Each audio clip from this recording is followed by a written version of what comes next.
Mac Power Users, episode 495, Setting Up the Battle Bridge with artist Thom Zahler.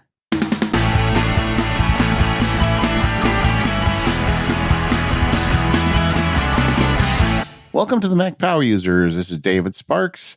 I'm joined today with Thom Zahler. Welcome to the show, Tom. Hey, thanks for having me.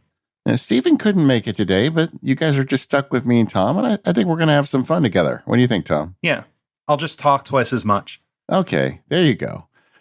Before we get started, though, talking through Tom and his workflows, I just had a couple announcements for the audience. The first is we have the newsletter. We just started putting that together. I know a bunch of you have signed up. If you're still interested in signing up for that, please do so. I'll put a link in the show notes. The idea behind this is there's a lot of listeners that want to get just a weekly email when the show publishes with all the links that are together, and hopefully we'll have some pictures of our guests and whatnot in there. So it'll be fun. We're putting a lot of effort into making it nice. So if you're interested, sign up for it with that link in the show notes so you can start getting it. The other thing is this is August, and every August we have a membership drive here on Relay FM. This would be a great time to sign up. If you sign up as a member, there's a whole bunch of benefits. There's newsletters and all sorts of great benefits. In fact, you're going to get all of the special August show recordings. And of course, Stephen and I are going to do one as well. It's going to involve drafts and Macs, and it's going to be awesome. So you might want to sign up for that. To do so, go over to relay.fm/MPU and sign up as a member right there. And we'll have more on that in the future. But since August has started, I thought I should at least get the word out. If you have further questions, in addition to going to relay.fm/MPU, you can always also go to relay.fm/membership. But that's not why we're here. Today, we're here to talk to Thom Zahler. Tom, once again, welcome to the Mac Power Users. Oh, I'm glad to be here. And Tom was a guest on Free Agents, back on Free Agents episode 38, where we talked about, sticking it to the man and going out on your own. But during the course of that episode, Tom kept teasing me because Tom is a professional cartoonist, artist. You write these. You write these graphic novels, and you're teasing me with all the stuff you're doing with your Apple tech, and it was just killing me not to ask you about it. So I feel like now we get to just go deep on what a nerd Tom is and how he's putting all this stuff together. You okay with that, Tom? Yeah, I've written the Star Trek comic book. My nerd credentials are pretty deep at this point. And it was Hello Pony was the one that impressed everybody last time. You didn't tell me My Little Pony. Yeah, Star Trek's relatively new. I did a short 8-page Deep Space Nine story that I was. I don't know how deep you are in Deep Space Nine, but I was impressed with what they let me get away with because I kind of rewrote a little bit of stuff. Oh, nice! And then I wrote the Picard comic that comes with the new Picard Blu-ray set that they're putting out in advance of the new TV show. Okay, so first of all, I Deep Space Nine was a show that was slow to grow on to me, but by the end, I was totally hooked. I didn't realize they're still making comics about it, though. Yeah, IDW still has the Star Trek license, and they do a book called Waypoint every now and then, which is a collection of short stories from all throughout the Star Trek universe. Yeah. I pitched on a bunch, and then the one they went with was a Deep Space Nine story that essentially explains how Worf got back to the Enterprise for Nemesis. Okay. It's a sad story because he makes it into Nemesis, which is a pretty horrible movie. But other than that, I really like that story. I got to write Esri Dax. I think, wasn't that the movie that broke Next Generation movies? It did. Oh, so bad. What a shame. What a shame.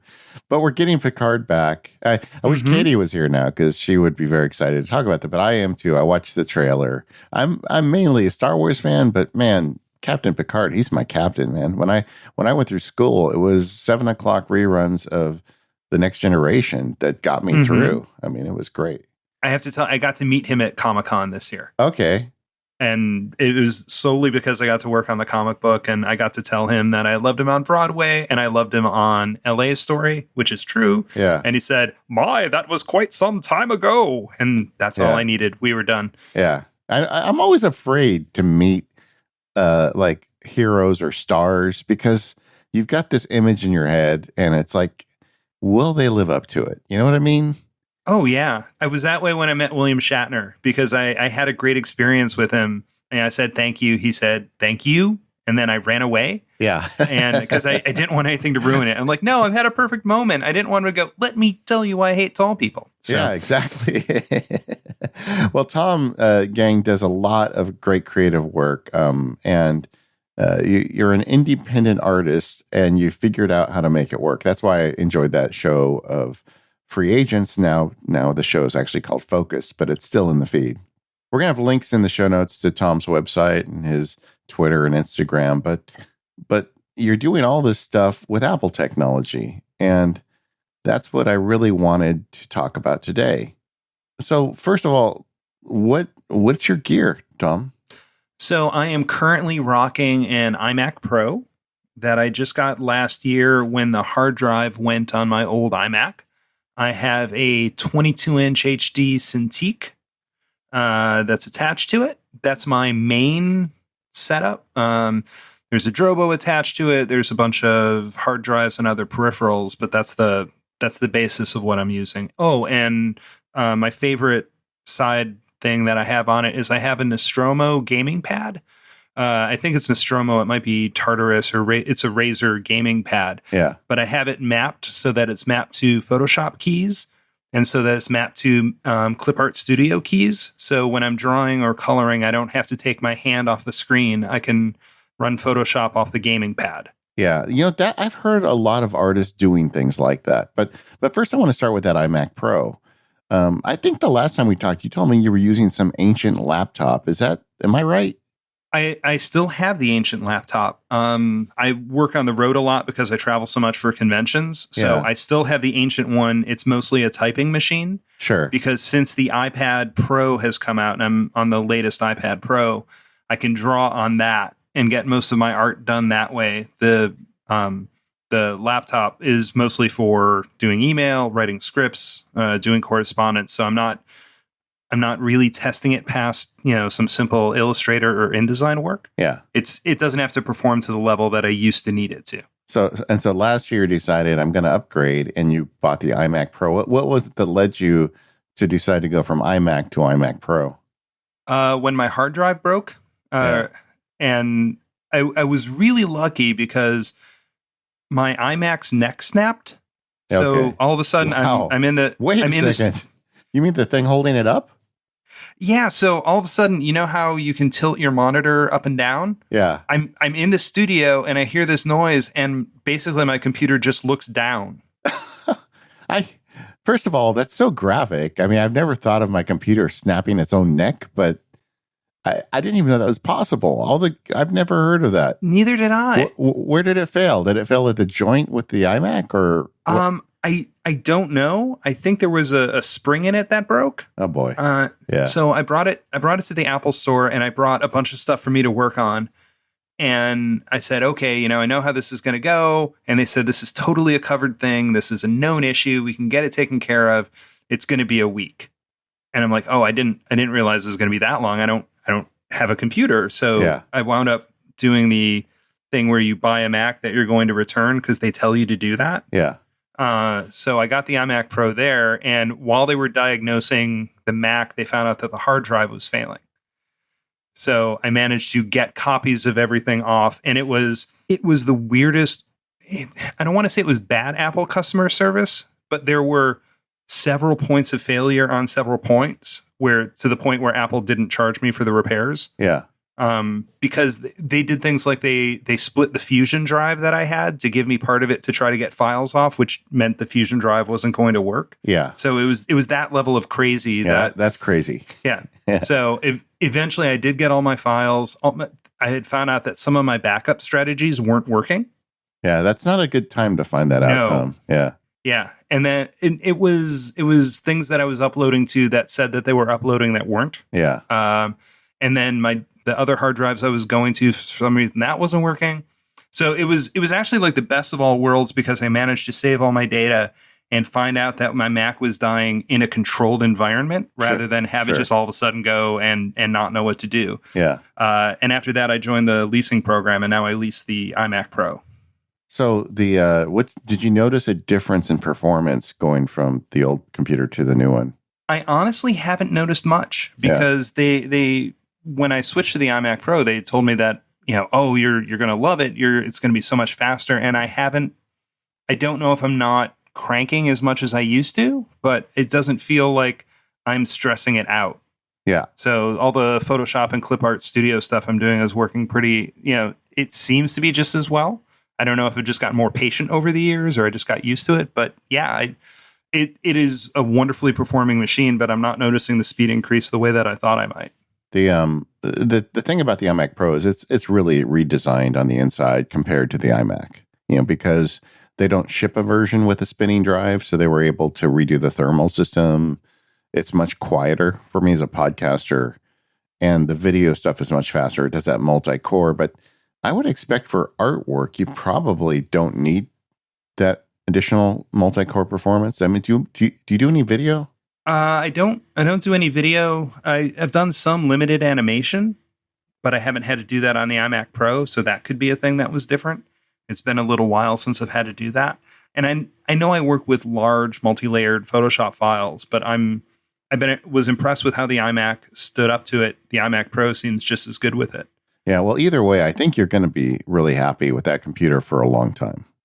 Oh yeah, I'm enjoying it, and I like the leasing program because I've hit the point where by the time I would pay off the costs on the lease, I would probably get a new computer anyway. So it's the same thing that I'm doing with the phone, and it keeps me not so much it keeps me current, but now it's just a constant expense, and I'm kind of it's kind of booked into my cost of doing business. I do think that Apple is really trying to be more business friendly at this point. And like, I know that anytime I go in, they want to know, do I have a business like representative or whatever, I guess sales, they have a team just for businesses. And it sounds like they've got you in their system now. Yep. I am definitely set up on that. And yeah, it's been delightful. I want to talk about your devices, your Nostromo and your PinTouch. But before, it's just driving me crazy. What is your backup system now, Thom? So my backup system is that everything backs up to Backblaze. Okay. Everything copy is backed up to my Drobo, and my Drobo also has all of my client files on it anyway. Good. So the client files live on the Drobo, and the way it's set up now, there are some client files that live on the Mac itself. Those are backed up to the Drobo. And then there's a complete system copy that goes to the Drobo. And then I have a third hard drive that's attached that backs up my client files one more time. And that's specifically designed so I can take it with me when I'm on the road so that I don't have to think about what files I need to bring with me. I can just bring the latest copy of all my client files when I walk out the door. Yeah, I think it sounds like you're doing pretty good. If there's one more thing I do, if you have the space, I would just get one of those cheap Amazon, 4 or 5 terabyte drives you can get for $200 and just put it as a time machine on the back. Okay. And just like one more belt and suspenders. And I think the thing you went through is something everybody has to think about because, if you're listening to the show right now, when's the last time you checked your backups? Everybody thinks you're backing up. Sometimes the drives have failures or, there can be a variety of reasons why the backups just aren't happening. And that's just a good warning, word to the wise. You don't want to find out that the backups didn't work after things start breaking. Exactly. I was part of an online backup service and I had disconnected a hard drive. And according to them, this was causing a fault that was making it not upload all my files to the online backup. Yeah. And I had no way of knowing that until that happened. I thought everything was, going right up to the cloud the way it was supposed to. Yeah, like you were telling me, you have that client backup drive that you take with you when you go on the road. Mm-hmm. A lot of times, those online systems, once you disconnect it, they will say, "Oh, okay, well, he doesn't want that one anymore. Throw out all that stuff." And then suddenly you find it's not there someday when you need it. Yeah. So I was paranoid about it before. I'm even more paranoid now. Yeah, I get it, man. I get it. It is something that everybody has to think about. And it's a lot easier than it used to be, but it's still, the data is a lot more important than it used to be, frankly. Mm-hmm. We could have lost My Little Pony. Yeah. Well, and I don't back up to physical media the way that I used to. Yeah. I still like that concept, of having something I can move to another place. Yeah. That has the client files, but I've been doing this, professionally for over 15 years now. So I've got some I'm a digital pack rat when it comes to Sure. that, and I don't want to get rid of a file that I did for Love and Capes in 2003 because I might need it. But there's only so much of that stuff I can keep living on a hard drive. Even though the hard drives keep getting bigger, I keep worrying about running out of space to store all this on. Oh man, I don't know what it is. It's probably having the fact that I made this show all these years, and I've heard all the horror stories. But I like every time Amazon has a sale on those little drives, I buy one, and I've got them like stat. It's like they're like acorns. I have them all over the place, And then I've got one that I give to a family member who comes over the house quite frequently. So at least once a month, I give it to her, and she brings the old one back. We swap them. And it's like, so if my house fell down, apparently I'd be able to go over there and get it, even though I have it on Backblaze. I don't know. It's just paranoia. At some point, it's a sickness. But let's talk about these input devices, though. The first one I want to talk about, because this is something I think a lot of people could use, or at least think about using, is this Razer Nostromo pad. Yeah. I read about it from a guy named George Coghill who told me about it. Yeah. I've gone through 2 of them, but I've been using them for over 10 years. The one I have now has multiple colors on it, which, while it sounds goofy, like it'll light up blue when I'm in Photoshop, it'll light up orange when I'm in Clip Studio. So I always know that I'm in the right program when I'm using the pad. I mean, I don't have to look at it all that much, but it's a nice like secondary sign to make sure I'm in the right program. And the way that I did it was, I think there's a temptation when you take a device like that to decide what all your keys are going to be, program it, and then try to remember what they are. But what ultimately worked for me was I programmed it one key at a time based on what I was using. I was just using it to color something the way that I normally do. And that allowed me to use essentially the most frequent keys. Yeah. So like the eyedropper tool was the first button I programmed because that was the first thing I needed, and it was the thing that I was using the most. And when you build out that way, it becomes easier to remember what the key structure is. And now I have a hard time working without it. Yeah, and if you're listening, you've never seen one of these. Actually, I think they started out as what they call gaming pads. Yeah, that's exactly what it is. Yeah, so you would attach it to your PC if you like to do gaming. You wanted to have like better quality keys and more ergonomic keys. But what folks like Thom are doing is you're using these as basically a separate keyboard full of commands for high command, level programs like all of the Adobe stuff.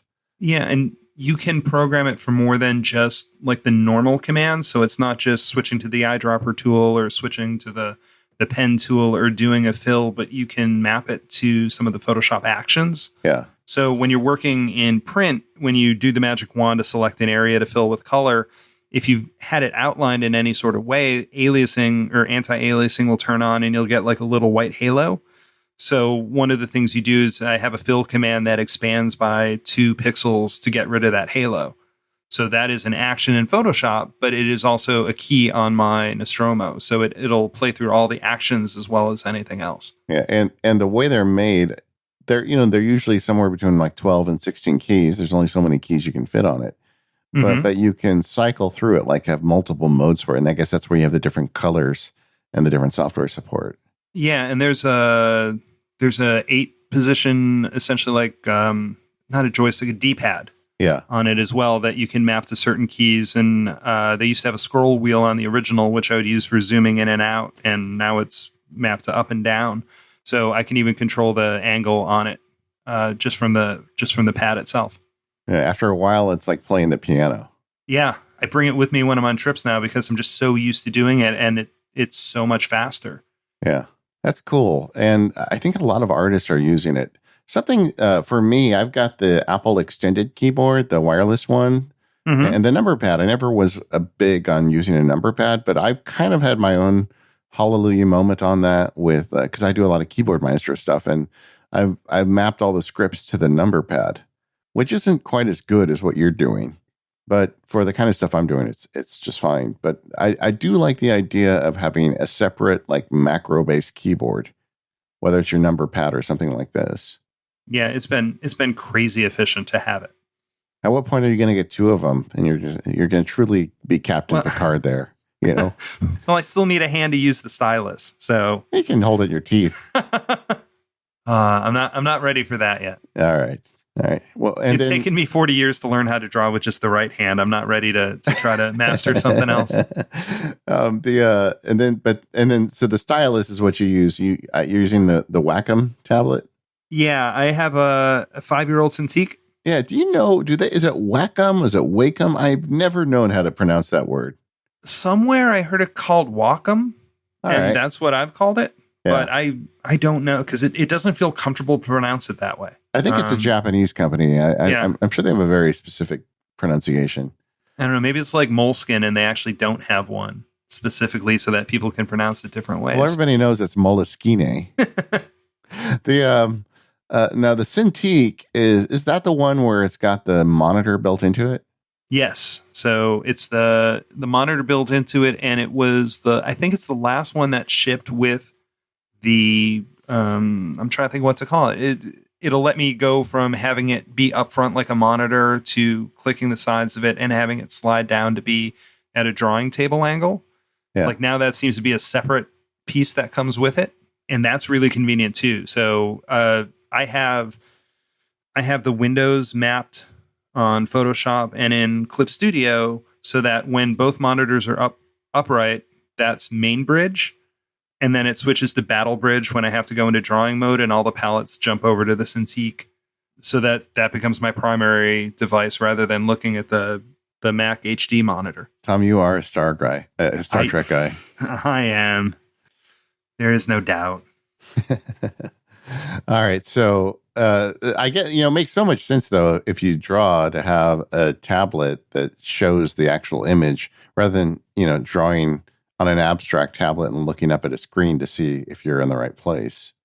Yeah, I used to use, that's how I got into it. I used the other tablets before. Could use it for coloring, but I couldn't draw with it because it just wasn't immediate enough.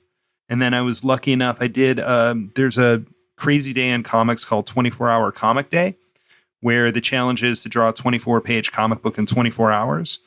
And I decided to do it as a performance outside a comic shop. So I was set up in a mall and they let me stay there all night. But Wacom let me borrow a Cintiq to do that. And that's how I got hooked on it.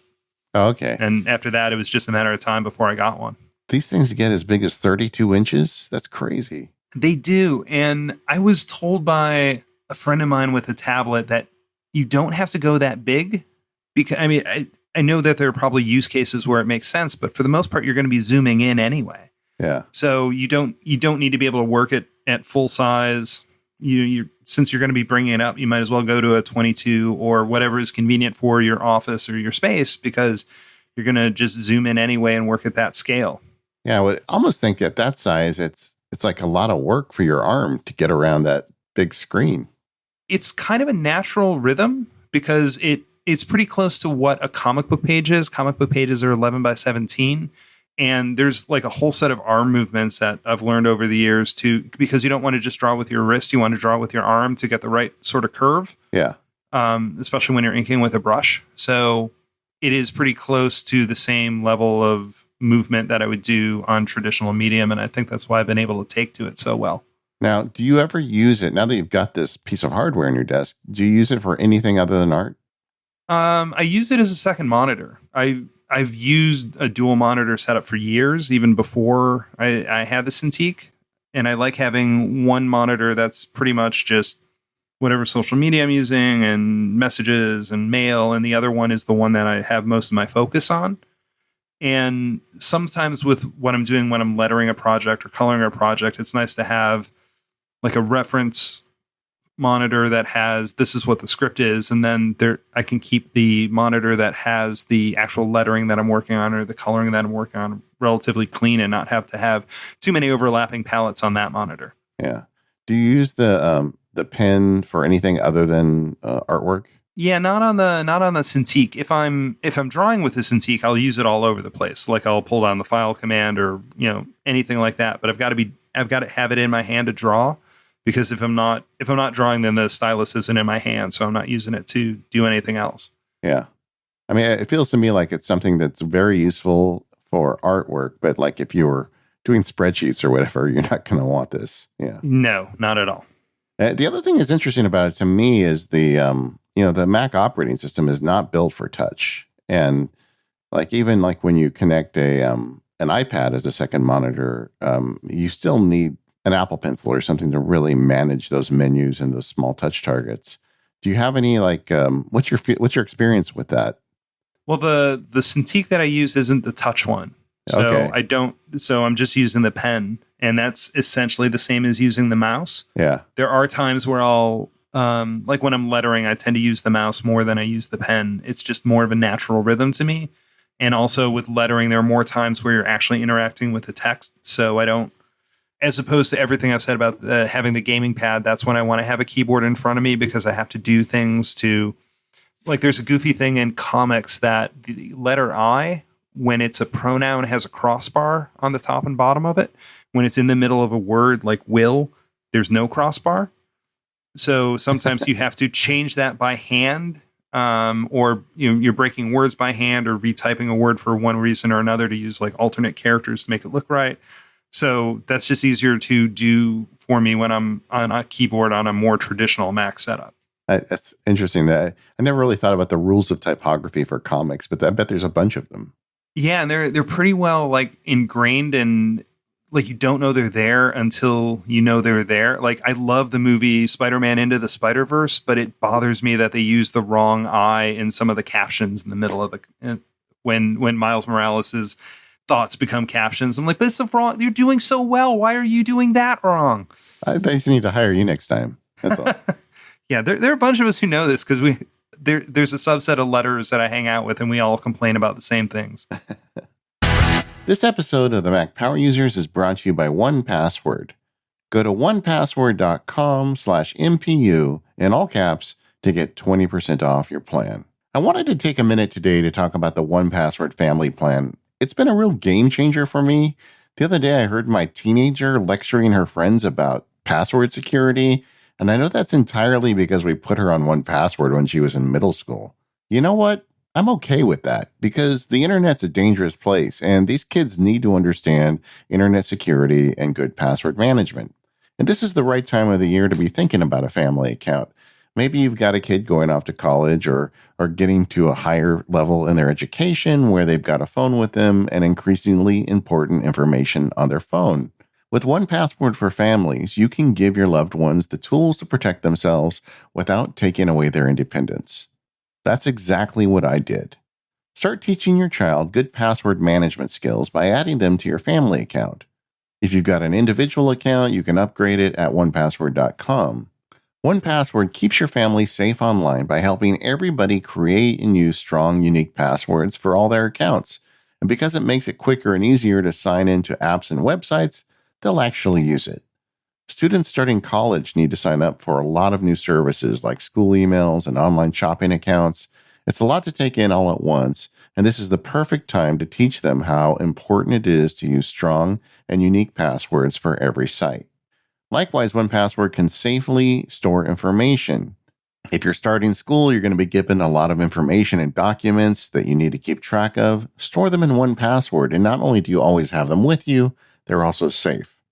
If there's a young person in your life getting their first credit card, teach them how to save all the credit card information to 1Password. So if it ever gets lost, they've got the telephone number and emergency contact right there. 1Password syncs seamlessly between devices, so you can access that school information from your iPad at school and again from the desktop computer back in the dorm or even when you're home for the holidays. 1Password is the easiest and safest way to share passwords, credit cards, and anything else, whether you're starting school or starting retirement. The world is a dangerous place, and it's time to keep your personal things private. Set up your 1Password for Families account today and not only protect yourself, but your entire family. Head over to 1password.com/MPU in all caps, and you get 20% off. Thank you, 1Password, for all of your support of the Mac Power Users. All right, Tom, you told me that you are now an iPad Pro guy. How did that happen? Once the iPad Pro decided, once they came out with the Apple Pencil, I knew I was in. And I work largely in Procreate, and I like it a lot, but what I've come to terms with it is, I think I've used this term with you before, it's an 80% machine. Yeah. So for the process of drawing a comic book page where you go from sketches to pencils to inks to colors, I can get it pretty close to tight pencils, but I can't make the iPad do what my Cintiq does. And I think that's one, I think it's muscle memory, but two, it's also, I think the iPad is better. It picks up more of the imperfections in my line. I know how to hold and use a Cintiq stylus and make it work like when I'm inking with a brush. I don't know always how to do that on the iPad. Some of it might just be practice, and some of it is that I haven't figured out like the exact settings and any sort of streamlining to put on or any sort of smoothing to make it be perfect. So I can make it look right working on the iPad, but it takes me longer. So it's better for me to get 5 pages up to the point that I can finish them off in a day back on the Cintiq rather than try to get 1 page to a absolutely finished point and then move on to another one. So did you hear one of the problems is it's too accurate? I think so. I think it picks up more imperfections in my line than the Cintiq does. And I don't know if I just have the Cintiq set differently. It's a constant battle to try to figure out exactly the right way to have that set up. I feel like Apple should be able to, or even I forget, what was the app you were using? Procreate? Yeah, Procreate. They should be able some way to dial back the accuracy, you would think. Yeah, and like Procreate has a lot of wonderful stuff with it. It does have like a smoothing streamline feature, but every time I turn it too far, it streamlines it too much. Yeah. So because when you're doing a traditional brush line, you're changing the pressure on the pen to go up and down, to go from a thick line to a thin line. It's when you see like a traditional comic book or comic strip piece of art where as the line gets farther away from the light source, it'll get thicker on the bottom, thinner on the top. It's that movement which I have trouble with. Like the actual lines themselves I can make right, but making the width pop the way I need it to, I haven't been able to do that precisely on the iPad Pro yet. I can get close, but I'm not where I like it to be. There's a guy at Lucasfilm, Doug Chang, who's the concept artist for Lucas. Mm-hmm. He's done like pretty much everything since the prequel, since Ralph McQuarrie hung it up. And I just saw him speak somewhere where he said he's finally, after years, getting to the point where he feels like he's equally able to make art with the iPad as he is with his pencil and paper. And it's like, I think it really is like an entirely different discipline. Oh yeah. And it took me a while to get to that point on the Cintiq. So now this is like a third style of input that I'm trying to learn. I'm sure there's a lot of people listening who have suddenly an iPad and an Apple Pencil or a stylus of some sort who are interested in becoming a little better at their artwork. Have you looked into any of the tools available, like on iPad users, to help them improve their art? Procreate's the one that I use the most. Moleskine has a new app called Flow that I actually really like. Yeah, but I haven't seen any sort of like tutorial program to get you to be a better artist that way. Yeah, and I know that Clip Studio is also on the iPad as well as the Mac. I don't like it as much because it feels more like a straight export, and the screen is too small for all the palettes that show up. It's why I'm super excited and interested and a little scared of Photoshop coming to the iPad because I know how many palettes I have to deal with, and I don't know how they're going to make that work on the 12-inch screen. Yeah, I can tell you, I was told at an early age that I was not a good artist. You know, I'm one of those, right? And so I just assumed I wasn't and never really went down that rabbit hole much. But the iPad does encourage me. And specifically, what I use Procreate, and then I'll get an image that I like, and then you can trace it, because Procreate lets you make it transparent. Well, one of the things that people don't necessarily realize about artists, especially if they only see them out in public. Like I used to do caricatures for amusement parks. Sure. And there's a point where a little bit of it's a trick. It's like, I'm going to sub-reference again. It's like math class where you're told to show your work. And when I'm doing caricatures at an amusement park, I don't have to show my work. I can do it all in my head. Yeah. But when I'm drawing a comic book page, I do layers upon layers upon layers of trying to make things look right. And one of the reasons the computer sped me up is that it used to be that if I drew a character in front of a door and I made the character too big or the door too small, I'd have to go in and fix that by hand. Now I can have those on 2 separate layers and make a character bigger or smaller and do all the stuff that I used to have to do on a photocopier. if it was that important and I had it that right. Yeah. So, but if you were to look at any of my art, and I think I've got up on my site a couple different, because Procreate lets you record the video of you drawing. Yeah. Just how many different layers it takes me to get a piece done. In fact, I know I have a piece on YouTube. I'll send you the link to it of me drawing the characters from Warning Label and how many layers upon layers of changes you do to get to that perfect, or for me close to. No, because I'm trying not to be arrogant about it. This is not what I want to sound. The point that I'm ready to release it into the world, to get to that level, how much work it takes to get to that point. Yeah. Well, I'll say for me, just the idea of having something to at least trace to begin, it opens up the world for me. It allows me to be creative with the shading, even if I couldn't get the basic shape right, and I don't know. I still don't think I'm a very good artist, but I actually enjoy trying to make art on occasion. So. Oh, good. It will help you be a little less precious. Like you won't run out of layers or files as opposed to running out of a sketchbook, where you feel like you have to be more cognizant of how many pages you're going to waste doing a thing. Yeah. Well, the iPad makes that possible. Mm-hmm. And what do you just do the iPad Pro for your artwork, or do you do other kinds of work on it? I use it as a backup for other things. Yeah. So I don't have a keyboard for it anymore. I had a keyboard for my old iPad, but I haven't had one since I switched to the iPad Pro. Yeah. I've looked at getting one of the smart cases, but I'm not there yet.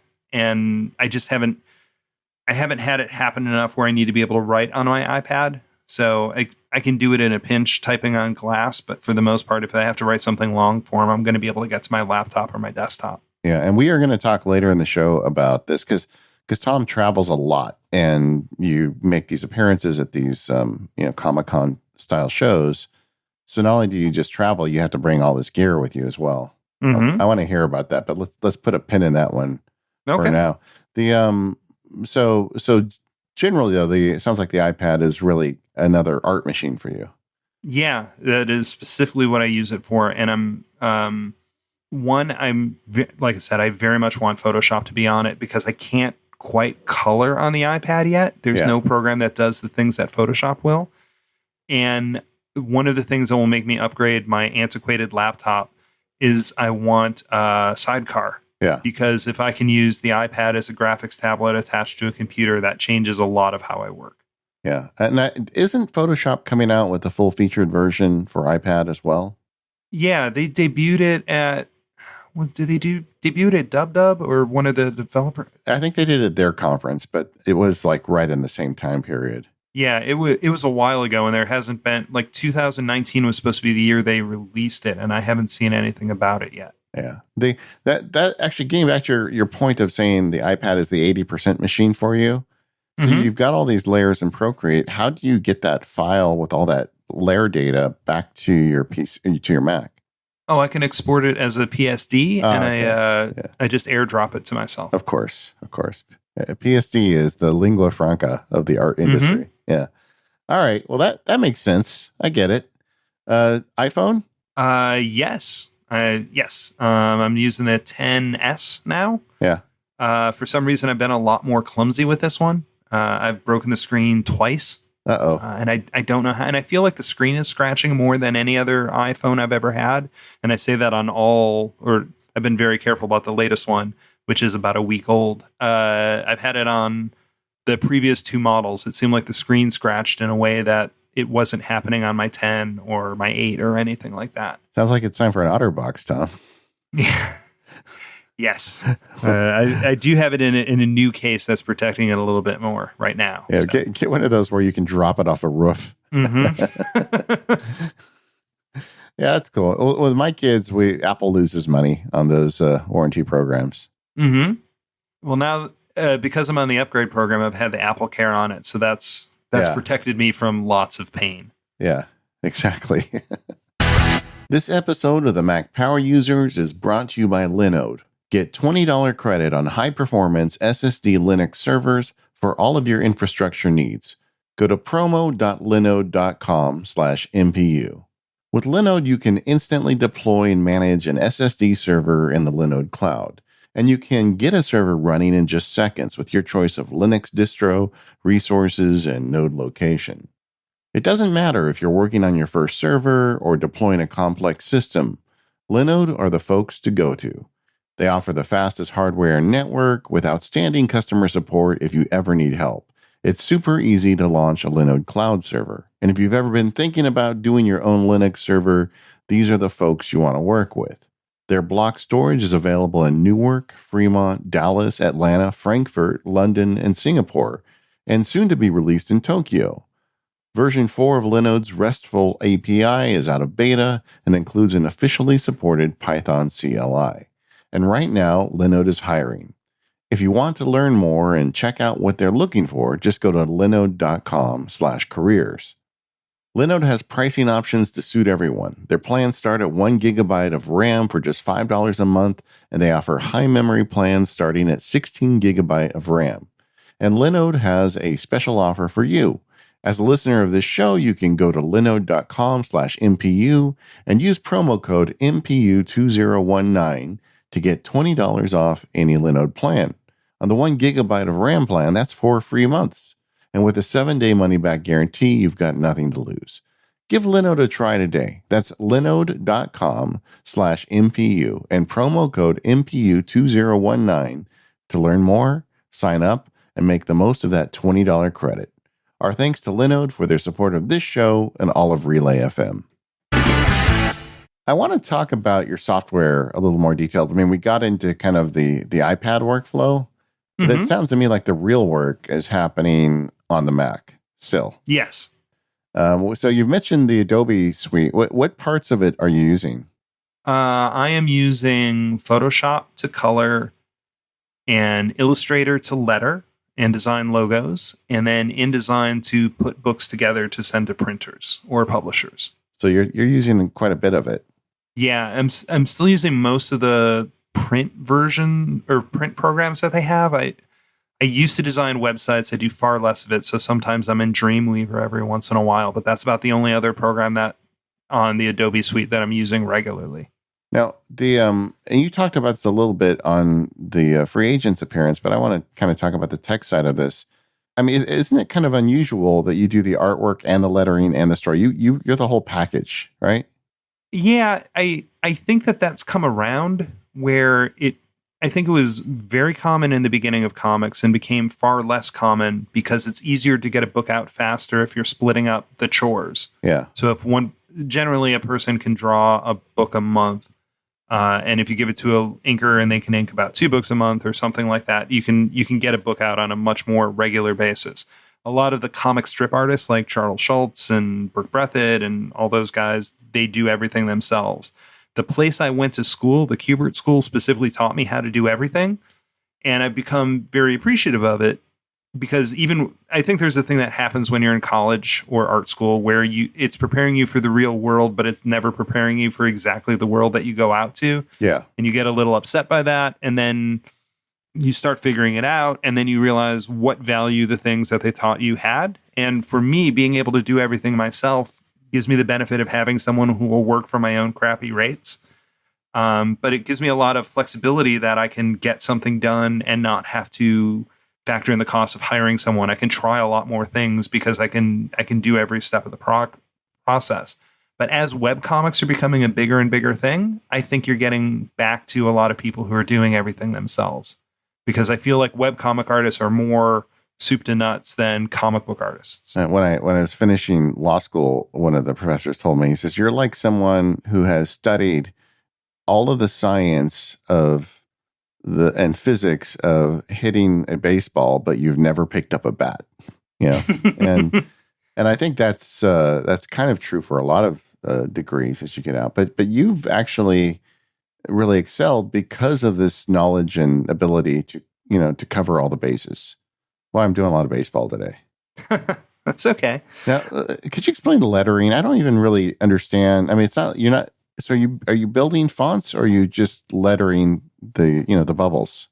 So these days I'm lettering in fonts. There's a comic book fonts. It's Richard Starking's company, Comicraft, does a huge volume of comic book style fonts. Yeah. Most of what I letter is in that. I have designed my own fonts. I used to have one. I didn't think that it was giving me anything so much better than what I was using with Starking's. And also back when I designed it, I was using Fontographer. So that's what, system 7? 7. Yeah, I remember that Yeah. app. Yeah. And I haven't seen a program that I wanted to get into to design another font. At that point, it was just easier to buy Starking's fonts, and that's what everybody was using. And let me just interrupt there for a second. All the nerds out there, you have to go to I think it's Comic Book Fonts or Comic Craft. Is that what it's called? Yeah, it's Comic Craft and it's comicbookfonts.com. Yeah, comicbookfonts.com. I have often I give presentations and people are like, "Man, the typography was great. Where did you get that font?" They're all from Comic Craft. I buy them, and what I do is I have an alarm every year on January 1st. They have a deal where it's 1 penny per year. So, like next year, all of the fonts will be $20.20 on January 1st, and these are fonts that normally go for sometimes $200 and more. Oh, yeah, yeah. And I go in there every year and buy one. So I've got a pretty good collection. I've been doing it for years. But those fonts are not just great for making comic books. They're great for all sorts of use. Hedge backwards for the win. That's all I'm going to say. I like that one a lot. I've been playing, mostly what I'm lettering in now is mild-mannered for comic books. Sure. With a 90% squeeze on it. Yeah. So, because I think it's too wide otherwise. Yeah, I love their stuff, and it just makes it easier. But you do that in Illustrator. I do that in Illustrator. So I'll have a layer that's got the body copy on it. I'll have a layer that has the balloons on it. I'll still combine the balloons using the Pathfinder tool. There are some people who have a layer that has the white part of the balloon and then a layer that has the black part, the stroke on the balloon. Yeah. Because then you can keep your balloon and your pointer separate and move things around if you need to later on. And then a lot of the sound effects, I'll use the Starking sound effects. If I really need to, I can design my own sound effects and scan them in. Yeah. If I want more of a hand-drawn look. Because it's one of those things where I think it's important to have learned how to do it by hand, because you know what steps this computer is skipping for you. And it helps you find the perfect way to align a balloon. There's a whole diamond shape that you want to have where it goes, from a couple words down to the middle should be the longest number of words in a sentence and then back down. So it forms a diamond shape, and that's what'll make it fit in that ellipse very well. I do things like I hand tweak all the ellipses so that they fit a little more naturally. Do the thing where you select Command A or A to get the individual selection tool and just broaden them just a little bit. And then I just keep those as PDFs and upload the PDFs into InDesign when I'm doing my own files. With comic book companies, a lot of times they want the lettering separate from the art, because that will allow them to, if they're going to do a translation of it, just switch all the English versions of the lettering with a different version, and then the art doesn't change. Yeah, that's probably a lot of work, though, because it's not just simply retyping the lettering, right? I mean, the bubble sizes change, and yes, the balloon sizes change, the pointer direction changes, all of that stuff is different. The scripts generally are written, everybody's using a word processor, so I can directly import the script. Yeah. But even then, there's a lot of finessing. I mean, one, just changing the eyes to the right crossbar eyes, but you'll get people who write in Final Draft. And the last time that I worked with a Final Draft script, there's so much hard coding that it puts in, weird tabs to get to the format of a screenplay that you have to strip out and get it down to the basics of what you need to start dropping the lettering into the comic book page. We've had a lot of guests over the years in the entertainment industry that use Final Draft, and I don't think we've ever had a single guest that liked Final Draft. I've used it because I've written a couple animation projects, and it's great for that, but I wouldn't use it for anything else. It's very task specific. Yeah. That you mentioned earlier the sound effects. Mm-hmm. I think that's, if things ever go horribly wrong, I'm going to call you and see if I can get a job. I think that would be what I'd be good at, is just coming up with words for sound effects. Isn't that kind of fun? When I get a script from a writer, those are usually included. Okay. When I have to come up with them, yes, it is fun to figure out exactly how to make the sound in your head look and read properly. Yeah. I think that would be fun. Mm-hmm. All right. So, is everything done in the Adobe suite? No, I draw in Clip Studio, which used to be called Manga Studio. Okay. Tell me about that app. So it's designed specifically for comic book artists. I think it's an import from Japan, and it is the most phenomenally useful program. It's like the Babelfish of comic book art, because you can throw down perspective grids so that if you're drawing a bunch of buildings, they'll all immediately go to the right vanishing points. You can do layers. It'll handle panel borders so that your art isn't going outside the panel border. It is just it's amazing, and it's incredibly cost effective. It's like $100 program if you don't catch it on sale. Yeah. I can't recommend it enough. And that was one of those things that when I started to use it, I gave myself a daily task with it, because it was too much to learn at once. But if I gave myself a draw one superhero a day, by the end of the month, I knew most of what I needed to make that program work. Yeah, I'm just looking at it now. It looks really powerful.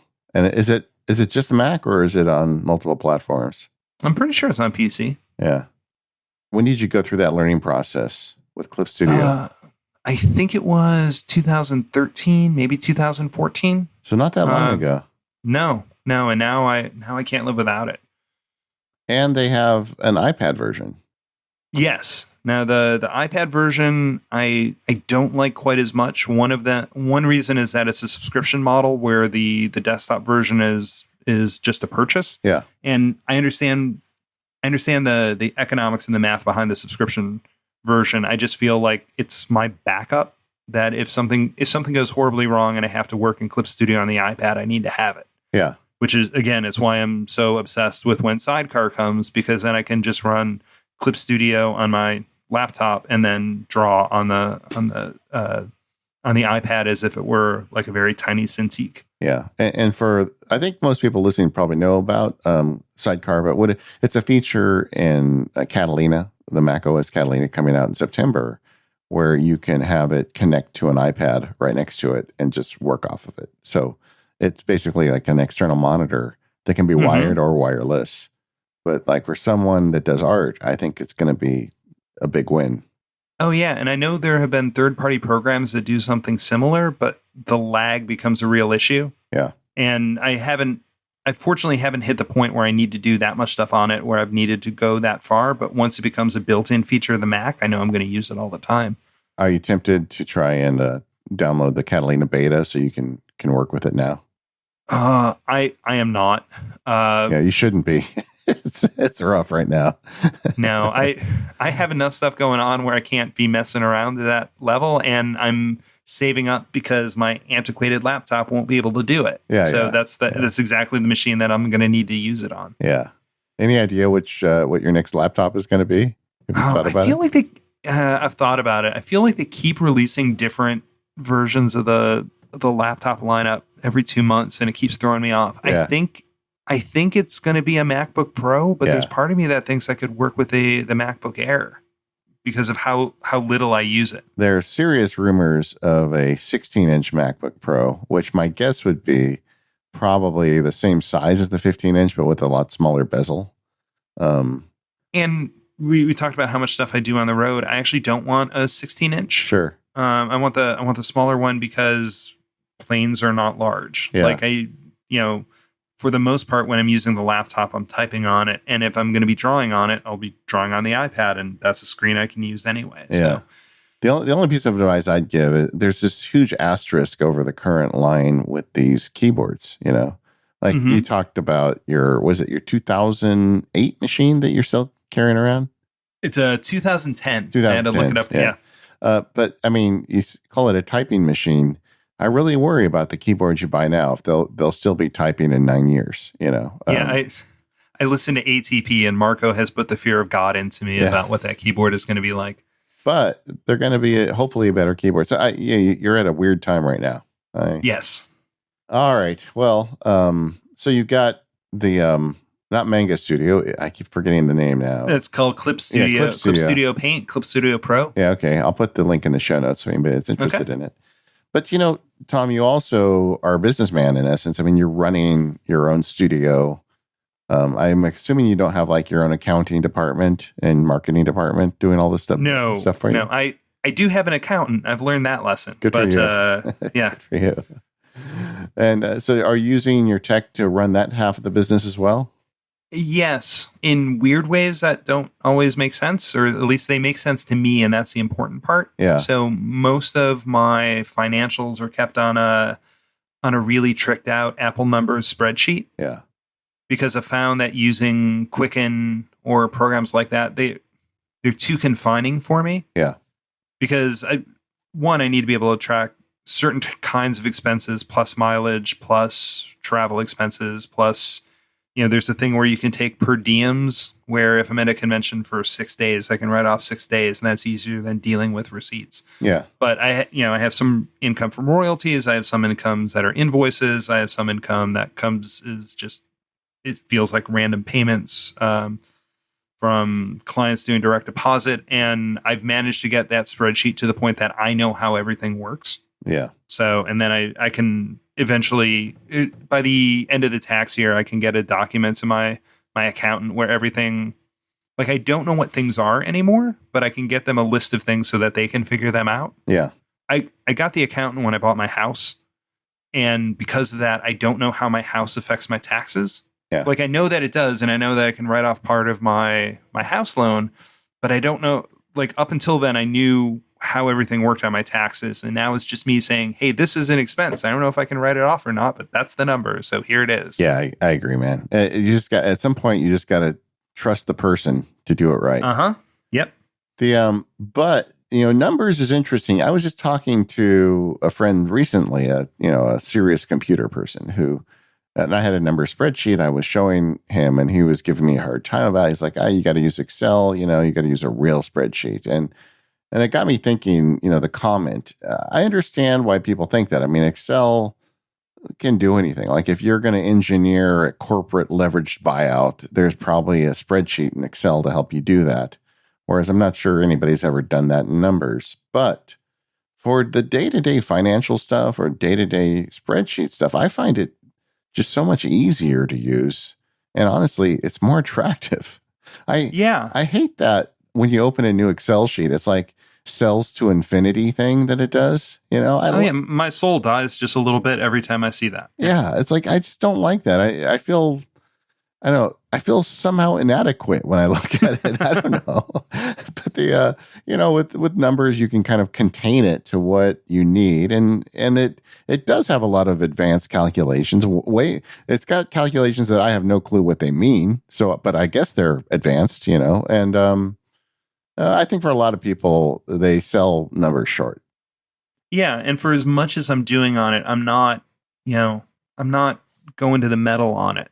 Yeah. I know that there are features that I might not have that I would have in Excel, but I don't need those features. Yeah. And as it is, I'm doing lots of weird stuff with how I have it set up, where I have different lines where it'll pull out the month of where my invoice is and the month of when that payment comes in, so that I can track, how much I billed out in any given month, or what conventions I had just that month. And that feels like a pretty fancy feature to me, even though that I know that it's not. And I got it so that it'll take all my clients and figure out how much I've made from each client, or how much I've billed out to each client over the year, which, you're getting into like weird count ifs statements and things like that. But that's all I needed to do. Have you figured out conditional formatting yet?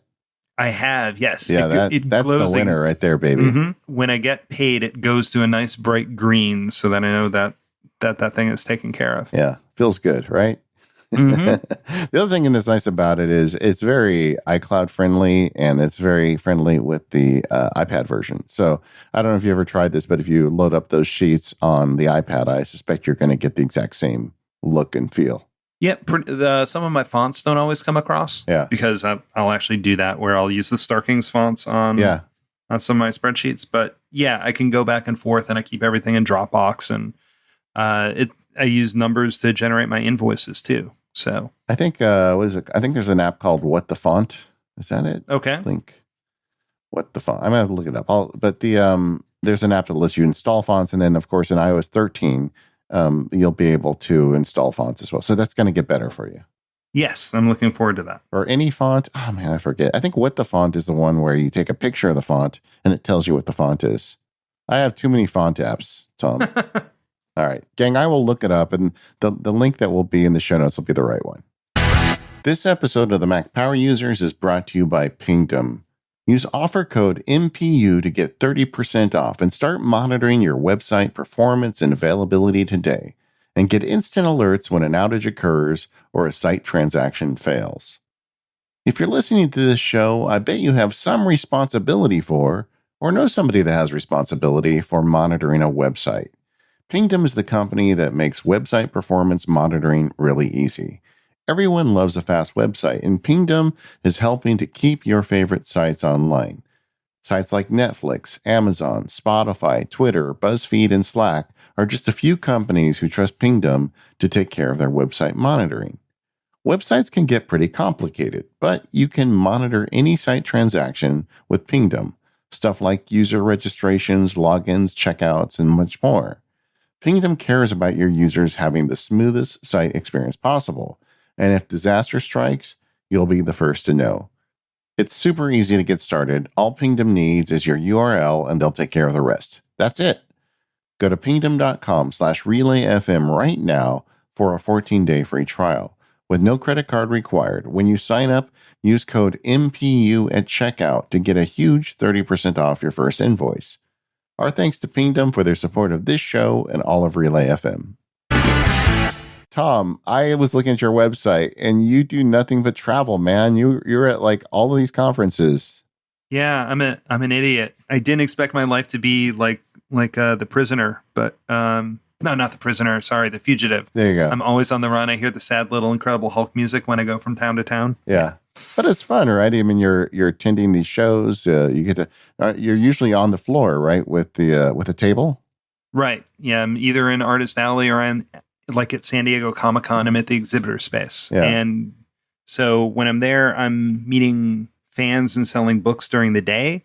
And especially since I've started working with Webtoon, that is just like a mainline hit of cotton candy and fun, because the Webtoons fans are so effusive about what they like. I've had more people come up crying that they've been reading my stuff. It's really heartwarming. I can't express it how much I like it. Yeah. And then at night, I will be going to places trying to network with people and try to line up more work and get some sleep. Yeah, never as much as I need, but yes. I think I figured it out. Whenever I go to these conferences, I always pick one day somewhere in the middle, and I go to bed at like 7:00. I just miss everything that day, but I get like 10 hours of sleep, and then I make it through the conference. I usually don't get sick, and it all works for me. But that's my trick. Pick one night and just hit the bed really early. Mm-hmm. There's a point at San Diego where people are going, "What are you doing tonight?" And I'm like, I'm paying a lot for that hotel. Maybe I'm going to spend some time in it. Yeah, exactly.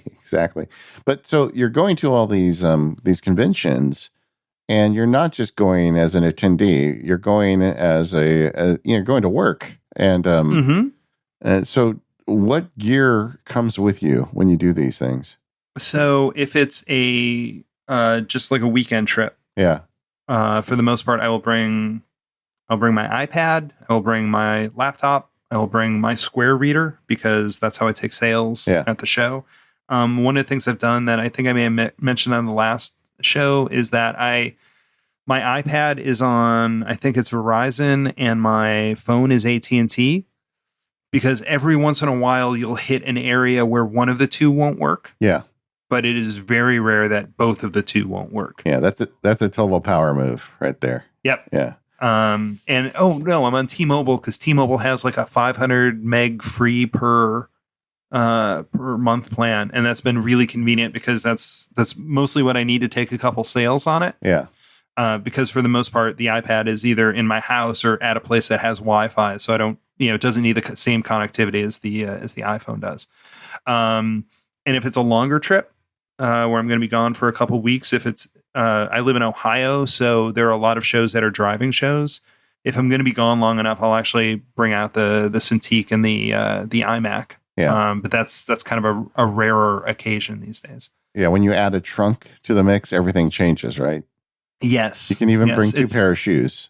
It's so much easier bringing books. I and I just I bought a new to me car because I have a convertible which Yeah. I love, but that wasn't great for like bringing my computer. Yeah.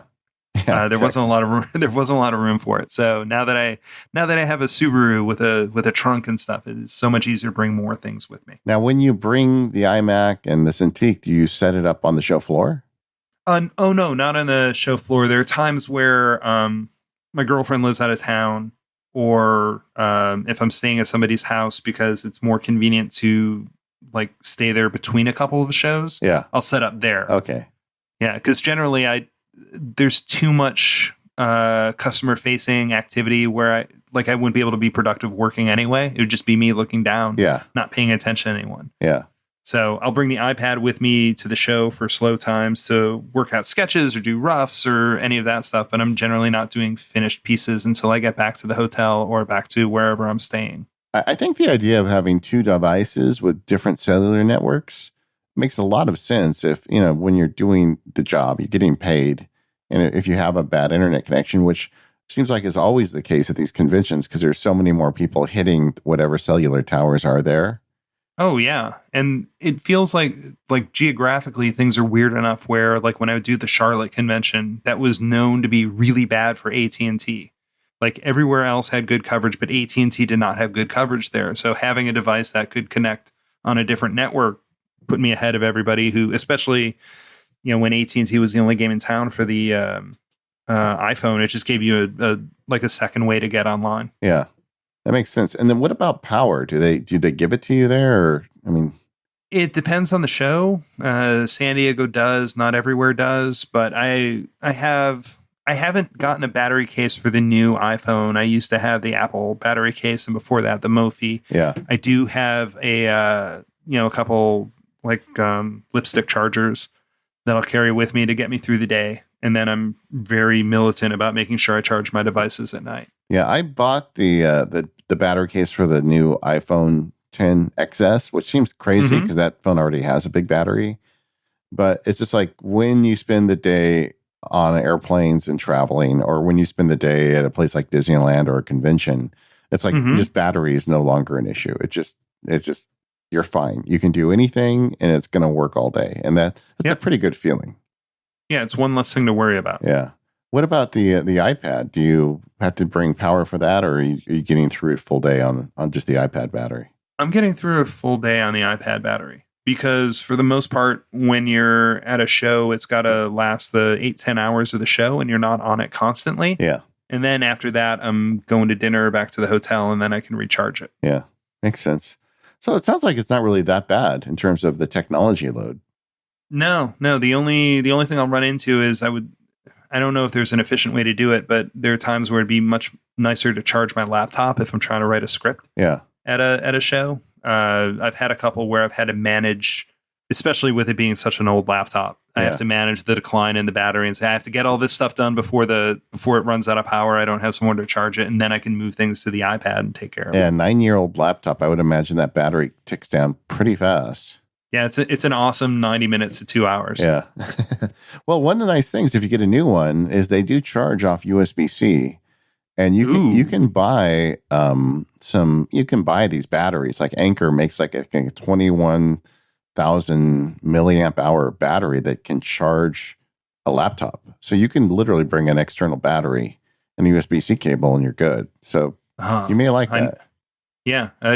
I have a feeling that will be my giant tax purchase for 2019. Yeah. It's the new laptop and everything that goes with it. Yeah, it is actually kind of hard if someone asked me, MacBook Pro 13-inch or MacBook Air, I would generally say MacBook Air, but I guess you just got to go in and take a look at them and see what does the job. Yeah, like I've got a feeling the Air is going to work just fine. Yeah. Because I'm not stressing it enough. But it's weird. I've been using Macs long enough where it took me long enough to get used to the idea that the iMac was a professional machine. Yeah, I get it. Because I was used to the Bondi Blue ones, and I had to have the Mac Pro, where now things are different. I think in your shoes, I would be tempted to get a MacBook Air and just get it with knowing that you have two weeks, Oh, yeah. Yeah. it's a nice way to test things out. Take it home, load it up with Clip Studio Pro, and see what Mm-hmm. happens. And if there's a problem, you can always take it back and upgrade. Yep. But yeah, and that one, the battery's smaller. You would be able to run that off an external battery easier when you're at these conventions. So you probably would get a longer day out of it. Yeah, and I don't have to attach anywhere near as much stuff as I used to, because it would feel like I would have to have a separate hard drive and Yeah. different kind of input. And now I think that's going to be awesome when I finally pull the trigger and do it. Is it hard? I mean, because you're a creative guy. I mean, that's how you pay for your shoes. With all this travel, and it's great. I know meeting people that like your stuff, but is it in terms of production and making art? Is it possible or difficult when you go on the road? It is both possible and difficult. Okay, all right. It depends. What I try to schedule things so that I'm doing the right thing at the right time. So, like coloring and lettering, for lack of a better term, doesn't require my full brain. Sometimes that's easier to do on the road. If I know I'm going to have a night or two or a couple days on either side of the show, those are usually good for writing, because when I'm drawing, it's nice to. I always get leery about get in the zone, because there's a certain amount of being a professional where you should just be able to get the work done. But if I can hit a rhythm of working the same way every day in a row, getting things taken care of, it's a lot easier for me to draw, because I'm not trying to get back into that comfort area of being ready to draw or how I do any of that stuff. So I try to do concept work and scripts on the road and as little like production art as I can, because that's still far more comfortable for me to do in my art studio. No, and you when you say you want to be mindful of what you're there for. I mean, part of the reason you're there is to interact with the people that read your stuff and to hear what they like and don't like. Oh yeah, and you're building an audience and meeting people. Yeah. So you can't say, well, no, I'm working on a script. You need to go away right now. Exactly. Yeah.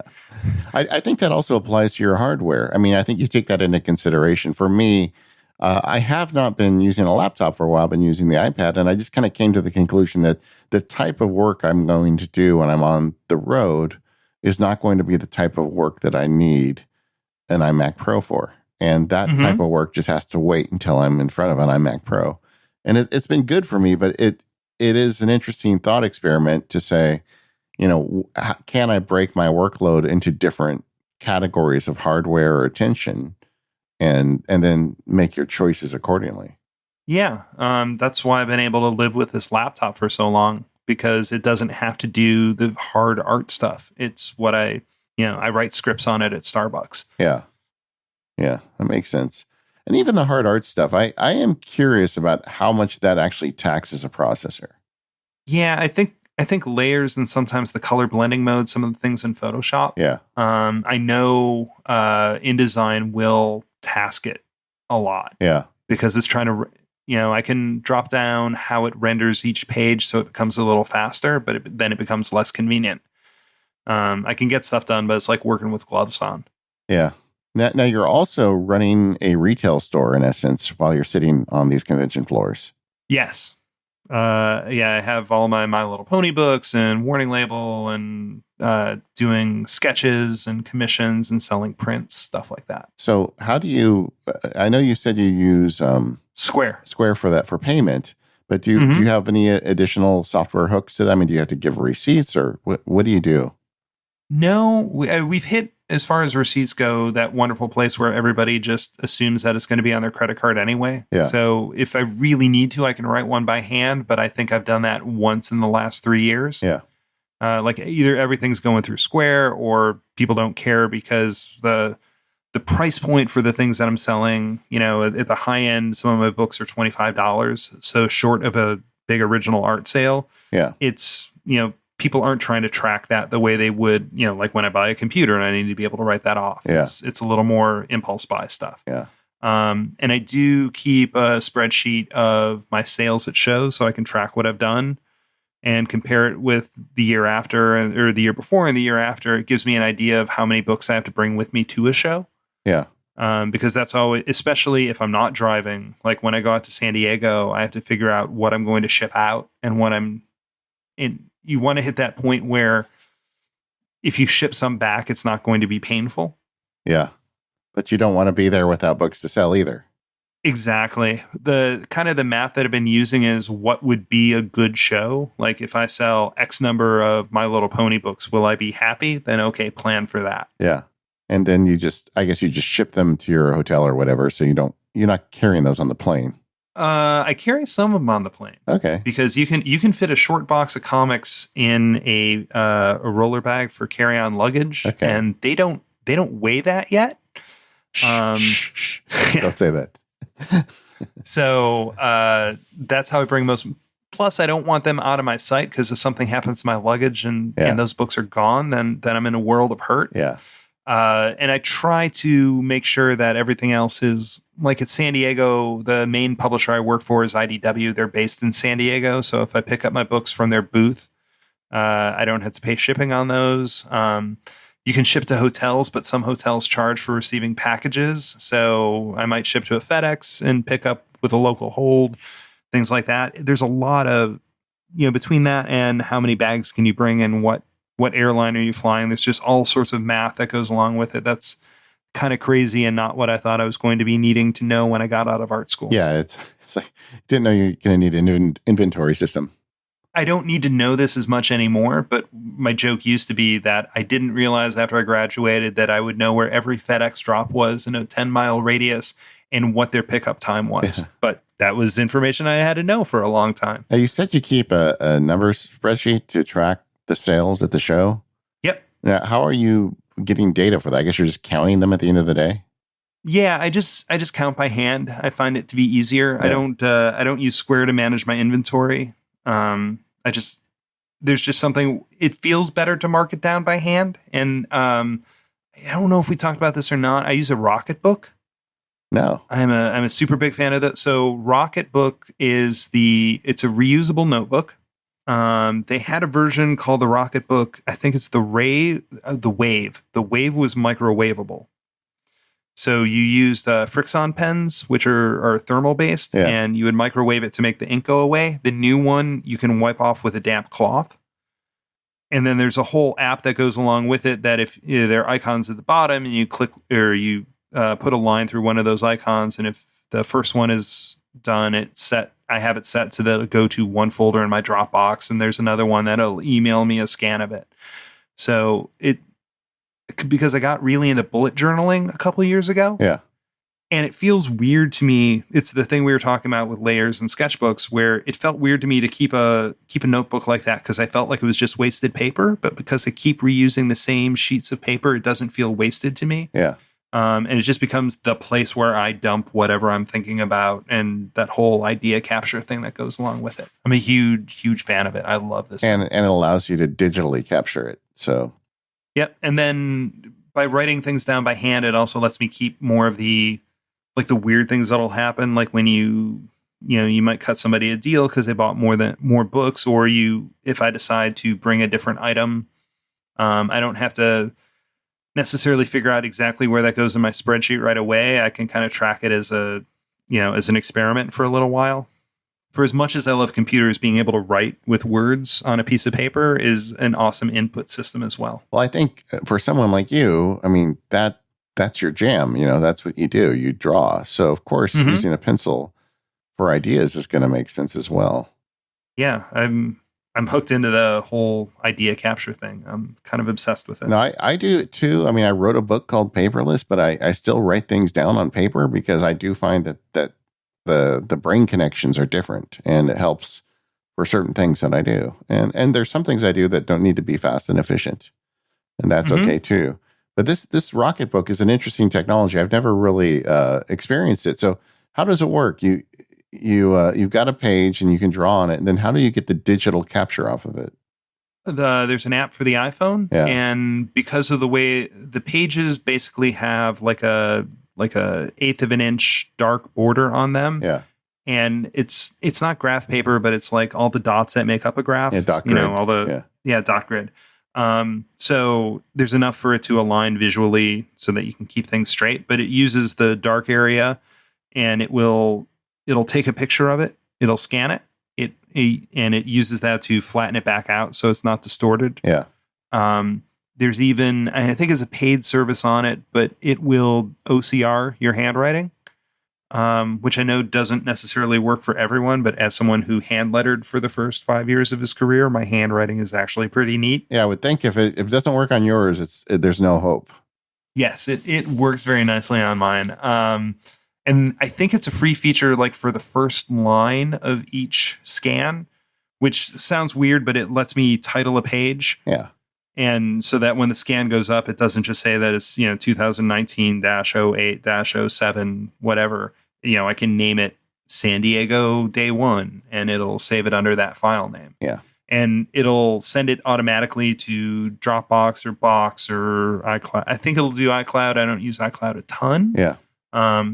Mostly because Dropbox came along, and that just became, it's just easier for me that everything's where I think it should be. So, yeah. Or it'll email it to myself, whatever. Smart. And like I said, it does, if you're looking for something to draw on with a pencil, but also get that digital capture, tools like this, I feel like they're just kind of on the verge of working. I had one years ago. I had one that was like a pen with like a camera in it, and it never really worked. But it feels to me like they're getting much closer. And then now you've got these amazing cameras in the phones and iPads where digitizing a page is not that hard.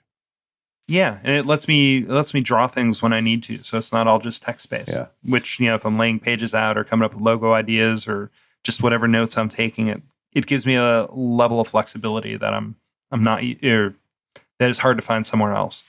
What's the hardest thing about traveling so much and trying to get work done? Keeping up with my TV shows. Now the hardest part is honestly for me is the reboot time, where like I feel like I've gotten to the point where I lose most of the first day that I'm back. Yeah. Because you don't want to work, and sometimes that's really rough. I think I got off my plane coming home from San Diego, and I had to put up the last episode of Cupid Zeros.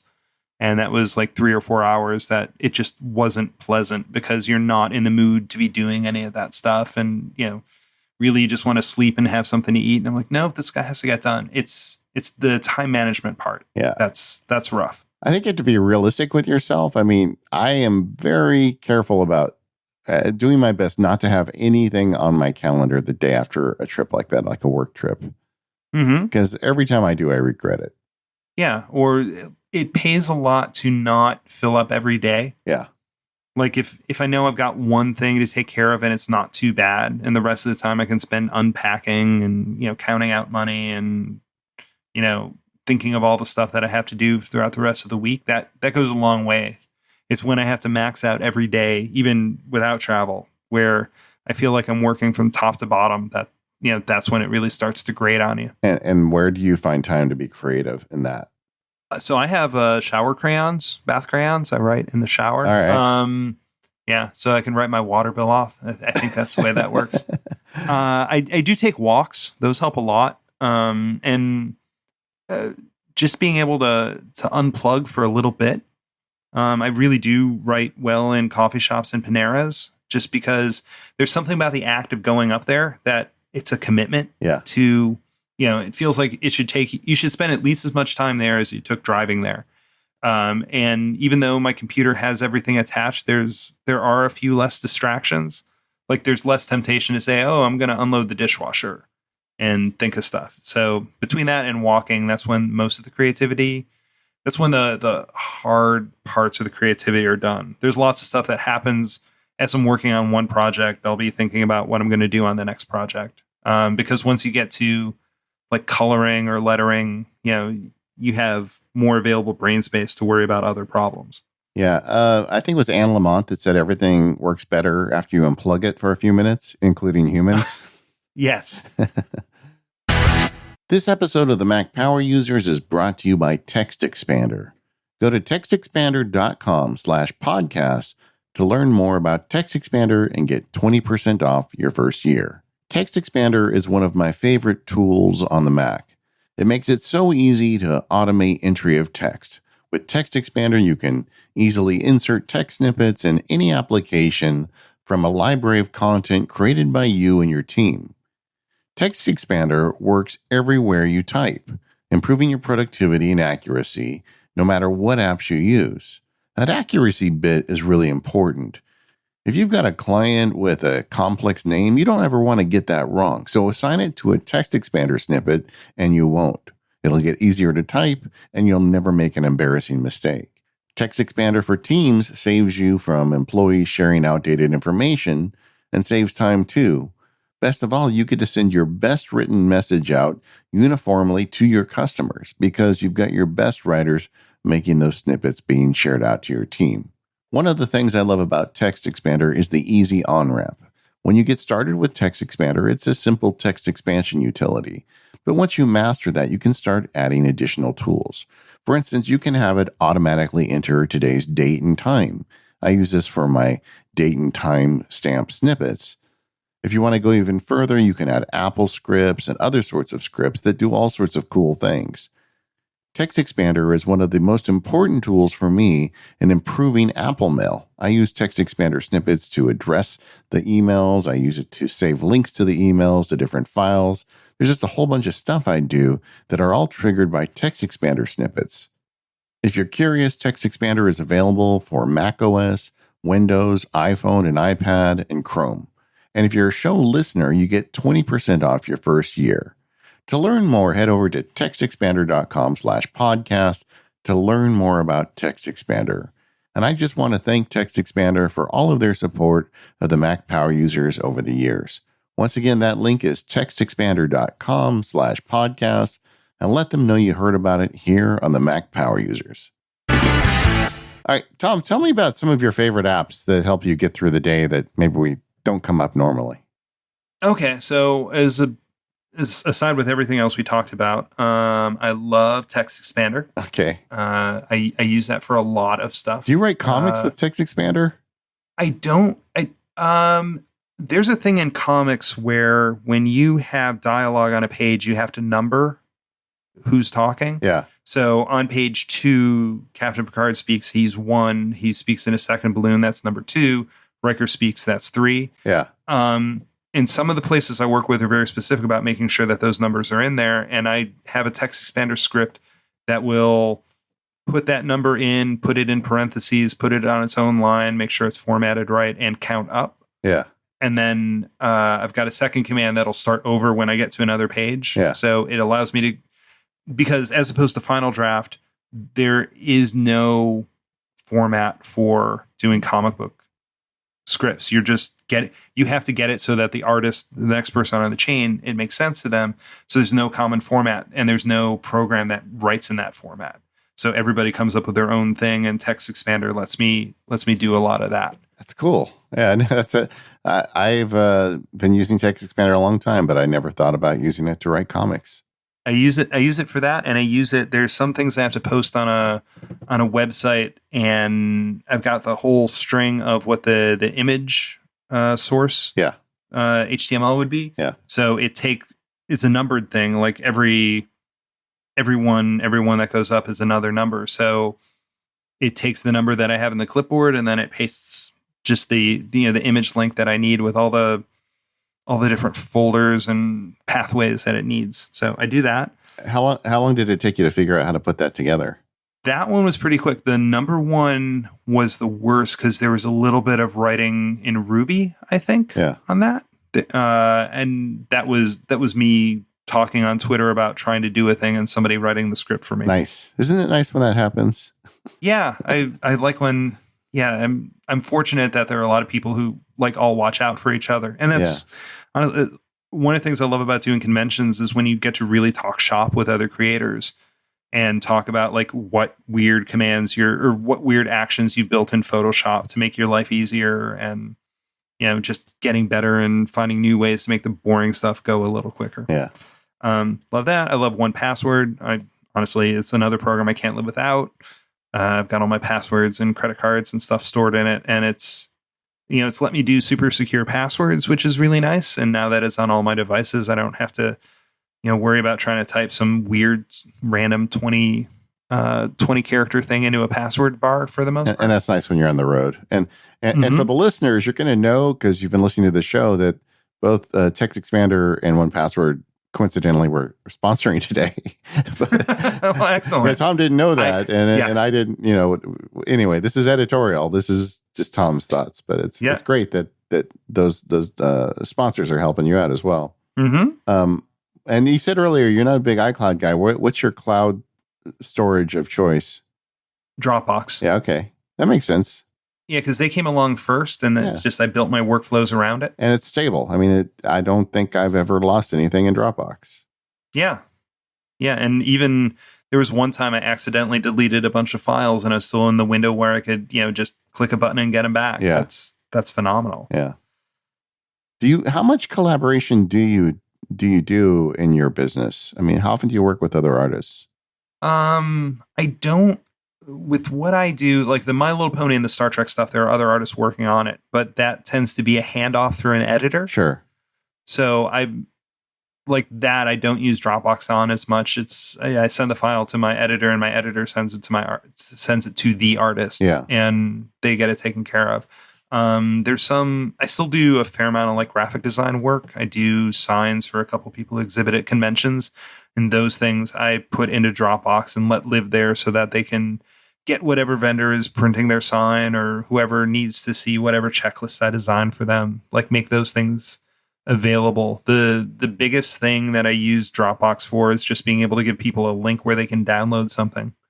Just to put files up and know that they'll be able to find them without, even without sharing them into the Dropbox, because they're not necessarily people who have to see everything that's up there that I'm going to send things to regularly. It's, just a one-off kind of thing. Yeah, makes sense. So, Tom, you're a busy guy. I mean, you're out pitching new books and ideas and stories. You're creating your own. You're going to all these conventions.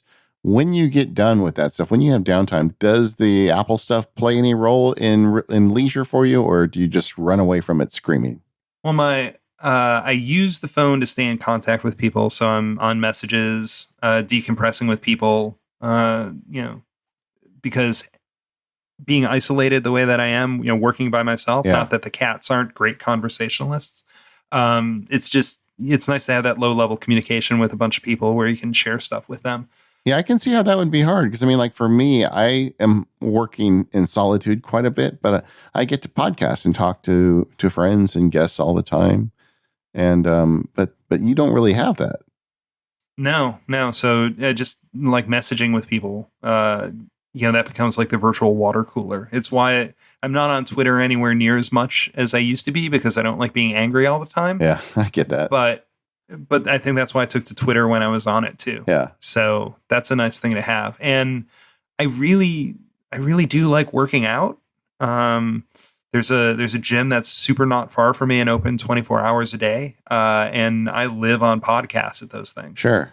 So I'm never not. And then actually I'll bring the iPad in when this is all going to sound like super gym rat. When I'm doing cardio days and I'm just on like the Stairmaster, I'll bring the iPad in so I can burn off some of like my CW shows and watch things on Netflix, things like that. Hey man, whatever it takes to make it go faster. Exactly. There's a particular rowing machine at the gym that I think wants to kill me. Yeah, there are a couple of like I'll actually like parcel out certain podcasts because I know they're better for me to work out to. Yeah. So. All right, makes sense. Somebody talk. What you need? Someone talking at a faster pace or a slower pace? No, it's just what level of engagement are they going to have, and is the podcast long enough to get me through the entire workout? Gotcha. Well, I hope that we were long enough to get some people through their workout today. Me too. So Thom Zahler, we're going to put the links in the show notes so you can go check out Tom's page, check out his artwork, all the books he's made. The fact that you made a Picard book, I didn't even realize that when we set this up. I cannot. Yeah, they just announced it last week. Yeah, I saw it in your Instagram, and I'm like, oh, is he buying the DVD set? I didn't realize you made the book. That's amazing. Yep. One of my favorite characters in all of fiction. And so I'm going to definitely be reading that one. And so we're going to have links to all this stuff in the show notes and check it out, as well as the products and services we talked about today.